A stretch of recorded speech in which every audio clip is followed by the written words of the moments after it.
Hi everyone, it's Lindsay. I'm here today with another masking video, but today we're going to do some negative space masking, and you'll see what I mean in a moment. Now I am using this Just Pop and Buy stamp set from Two Paper Divas, and please excuse my little white line up on the very top of the screen.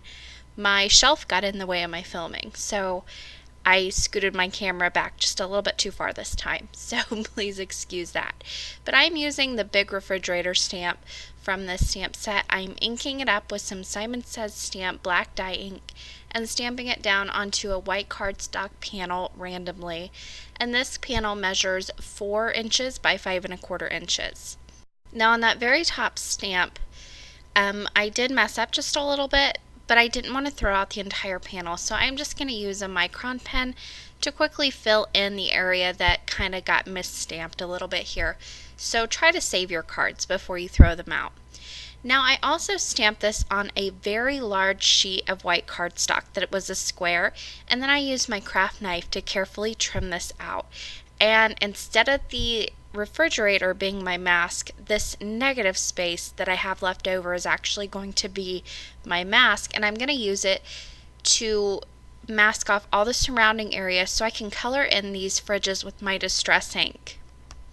I did this because I wanted some really bright retro vintage colors here to color in these refrigerators, so I'm using some crushed olive, peacock feathers, and festive berries. However, I could have used my alcohol markers to kind of get the same colors, but my alcohol markers are so harsh. I wanted the really soft kind of not shimmery, but cloudy tone almost that your distress inking gives you. So I wanted that very soft look, but with bright, bold colors. So I'm using this crushed olive first, and whenever you're doing this, you can cut out more than one mask. I wanted to make one mask work here, so I am starting off with what is actually my lightest color. It's not very light, but it is my lightest color. And then I'm going to move on to my peacock feathers. Now when I use this, I'm gonna try and stay away from kind of rubbing over that crushed olive. As you know, distress ink can stay wet. It is meant to stay wet for a long time, and it is meant to move on the paper and blend with other colors. However, I don't want it to blend off this paper. I want it to stay on my mask, and I don't want it to mix with that peacock feathers. So instead of rubbing, I'm kind of pouncing here. And in order to avoid harsh lines, I'm just knocking off some of that extra ink on a scrap piece of paper off to the side. However, I'm using so much color here and really saturating the paper. If I do get any harsh lines, they disappear with all the ink, so it's not that big of a deal. So again, I am just moving this mask around and using it to mask off the surrounding area of different stamps so I can color in these stamps with my distress ink. Now for my final color, I went with my brightest color last, and that is my Festive Berries. And then I'm going to use this again. I'm just going to pounce this on the stamp. I'm not going to do any rubbing because I don't want to bring in those other colors. Now I'll have 3 colors. It will end up being a really muddy brown. And you'll see on the sides of this mask, building up these 3 colors gives you a vintage brown, and it's beautiful, but I didn't want it on my paper. So I'll continue just to pounce this off. You can see I got a harsh line right there on this one. However, I'm putting so much color down, it disappears within seconds. So it's not a big deal if you do get those harsh lines with your pouncing method here. So I'm down to just my last 2 little pieces of the refrigerator color in here, and this coloring goes very fast. So if you wanted to create multiples of this card, this would be a good one to do. Now you can see I've got all my colored in images, and the remaining area around it was perfectly white, which is exactly what I wanted. Now for my sentiment, I use the sentiment included in the stamp set that reads, "I hope you can find some time to chill." Now I love this sentiment because I'm using it as a birthday card here today, so on the inside of my card I'll end up stamping "Enjoy your day."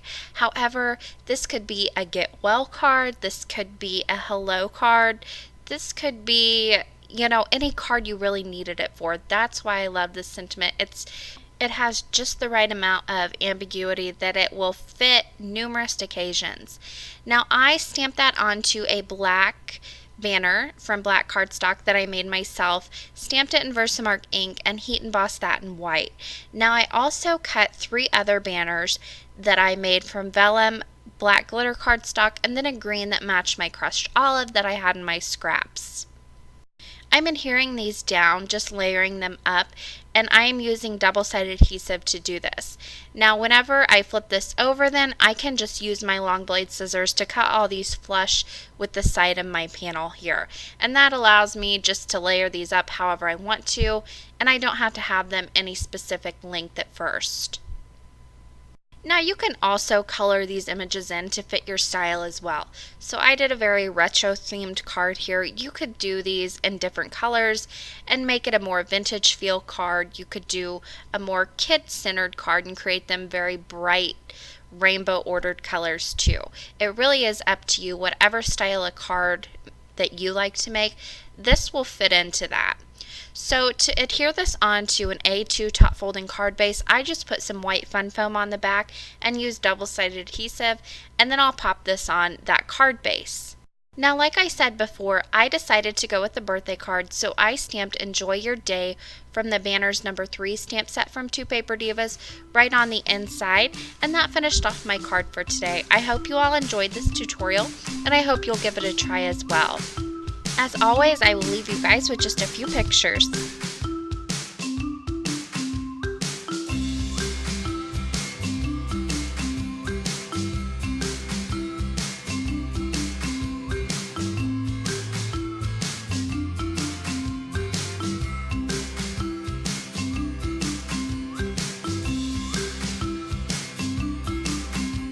For more information and the supply list, you can head over to my blog, craftingwhilecaffeinated.wordpress.com. The link is in the description box below.